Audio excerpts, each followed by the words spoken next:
Okay, so please state your name, your company, and your position within the company. Corey Juby, I am the Client Success Director at Care ATC. Describe your management experience. Okay. Let's see. I have right at probably about 10 years total of management experience. All different sizes of teams, from small, one office teams of maybe 5 or 6 to most recently I transitioned off of having, I think I had 17 health centers. With most of my health centers have like 3 staff members at each. So it just varies. I've had upwards of teams of 50 reporting underneath me. So most recently now I work with just managers as a director. So I have direct managers that see their sites. So about 7 or 8 of those. Okay. Did you have any exceptionally positive or negative experiences that have changed the way you manage?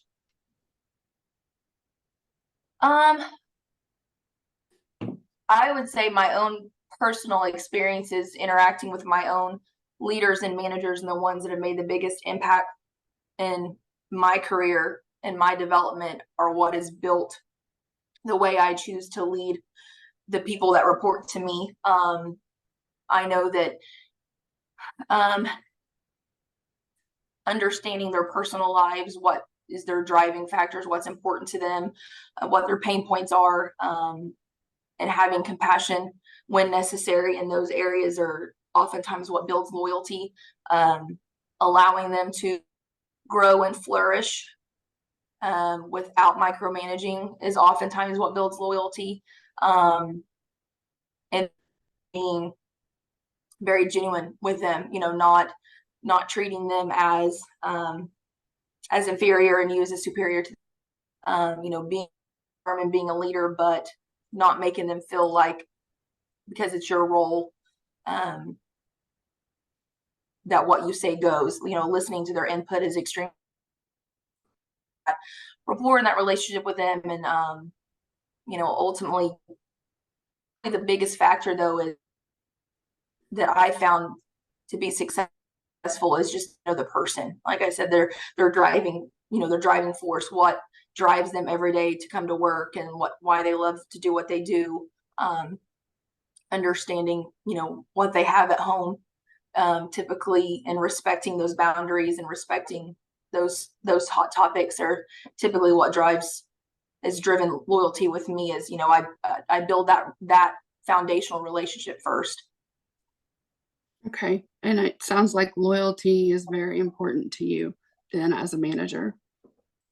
Absolutely. I think it's an extremely important piece that I don't feel a lot of leaders spend time doing. So they think that business should be business and that should be it. And you have to have boundaries, but I think it's important to understand who someone is outside of work too. And when you have that loyalty, that person has your back. That person is less likely to drop the ball on their duties. They're less likely to go halfway. They're less likely to just not give the company and their own team their all. If they don't have loyalty, if they know that you have their back day in, day out, they typically have yours as well, which means they don't, they show up every day, they make sure the job is done, and you don't have to question them, more than once on, a need or something to correct or something to fix or something to do. Their job is typically done. Okay. Do you have any routines that you've discovered do you have any routines that you've discovered that positively impact your day? Not necessarily my day, but I think one-on-ones are extremely important, especially in the industry I'm in. I work for a national company, so my teams are everywhere. I have teams all the way up to Wisconsin, all the way down to, I have some in Louisiana. So I think those one-on-ones are crucial because you're very, very rarely face to face with them. So having those one-on-ones to touch point on where projects are, what their pain points are, the progress on something, and then just catching up with where things are. What are some opportunities for growth? What are some opportunities for improvement? So I think that is, and sometimes it's hard to realize that you've got to fit those in your day as regularly as you can, because sometimes it's easy to want to push them aside because the day is busy and you've got a million to-dos and you have a million tasks you've got to get through and projects you have to finish and things you have to follow up on. But making sure that you prioritize those one-on-ones with the team has proven to be extremely important for them to feel supported. Okay. How do you manage moments of self-doubt or moments of failure? I think really taking a step back and assessing what the root cause was, not reacting right out the gate is really important.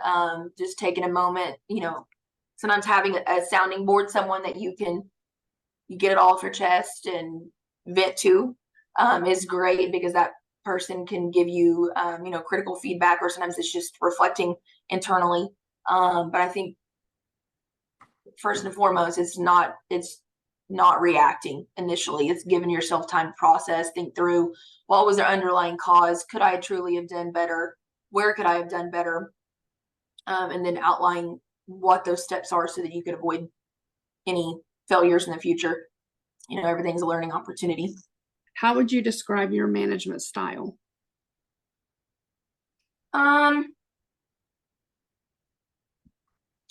That one's hard for me. Like, when I take a look at the leadership styles and all the ones out there, I'm picking 3 or 4, because it really depends on the person and how you choose to, what they need, what their role is,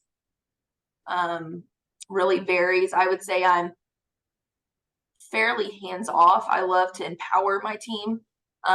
So I like to get to know them, find what drives them, where their strengths and weaknesses are, help strengthen their weaknesses, and then allow their strengths to continue to flourish. It's like, if they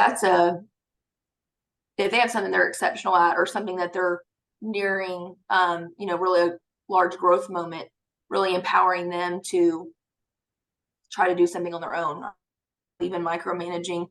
If I have someone on my team I think needs to be micromanaged, then I don't feel there's a place for them on my team. So really, I try to be hands off, and those are really the biggest things that I try to do. I spend a lot of time picking the right people for my team so that I don't have to be overly hands-on with them. Okay. How do you motivate your team? I feel like you've kind of answered that already through a lot of the other questions, but is there anything else you'd like to add to that?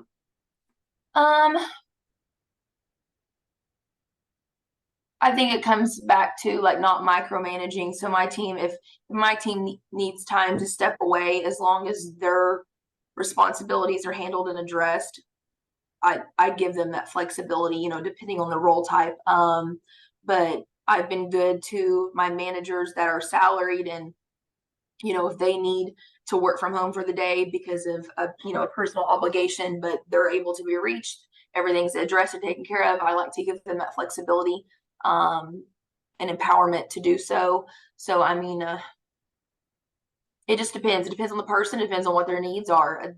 Some people are motivated by growth. Some are motivated by money. Some are motivated by recognition. It really depends on what it is. But I think just oftentimes consistent recognition goes a long way to motivate a team. Okay. How do you deliver feedback, both positive and negative? Positive feedback, I think you just have to be upfront. I think it's really important just to make sure they know how valued they are and how important whatever they've done is to the team and the impact it is to the team. Negative feedback, I really love to try to dig into a personal example if I can, a way that maybe I have grown in that area or failed in that area previously, so for them to understand that I have sympathy and compassion for, where they may have failed, and then can give them that direct feedback on how I learned and how I grew from it, so that they can accept that and play that into their future moves. I try to be very firm, but I'm never harsh. I think that's extremely important. There's necessary times to be firm, but there's never a reason to be harsh or to someone when you're delivering, critical feedback. I mean, I think being firm is really all that's needed, and for them to understand. I think it's also really important for them to understand why it was a failure. At the time, obviously they thought it was the right decision or they wouldn't have made it. So helping them understand what was the negative impact down the road of that decision they made, so that they can understand the big picture and why we want them to make a different decision going forward. How do you resolve conflict within your team? Really, I feel like the only way to resolve it is, firstly, give them temporary space. Don't ever force the conflict to be resolved in the heat of the conflict. Give everyone time to cool. And then really you have to hit it head on. I mean, you have to usually get those people in a room, especially in my current company. We work in small teams. Most of my sites have,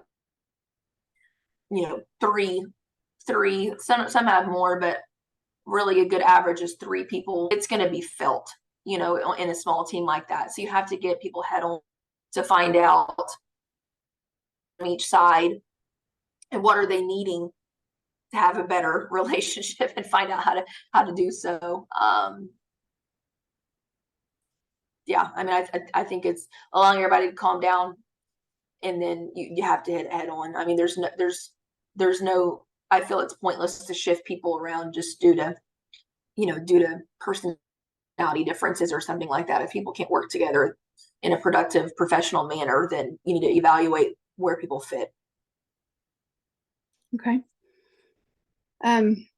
How do you think personality, such as introversion and extroversion, impact how you manage?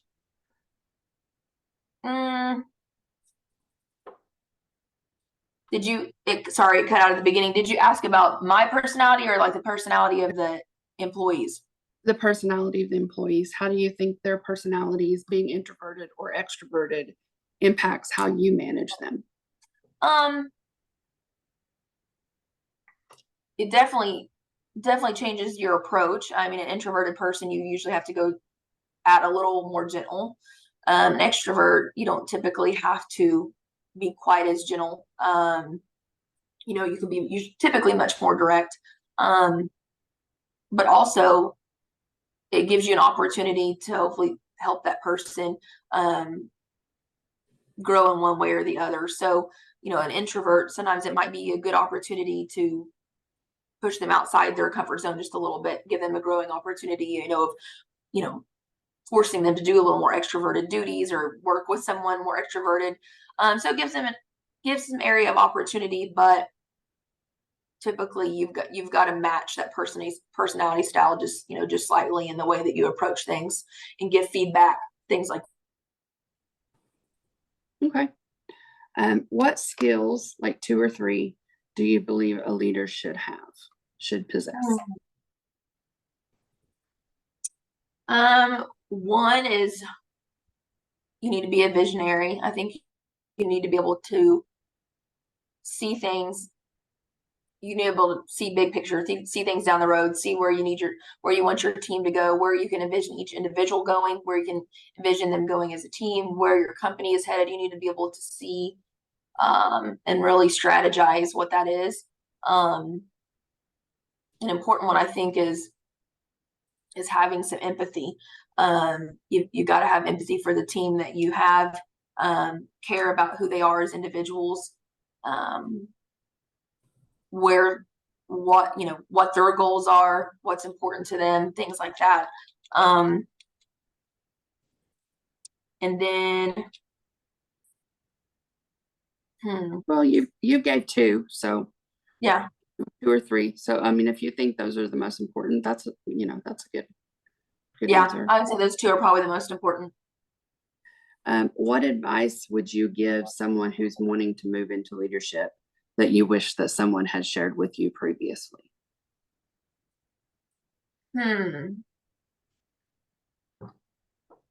It's not as glamorous as everyone thinks it is. um, I mean, yes, having power can be nice.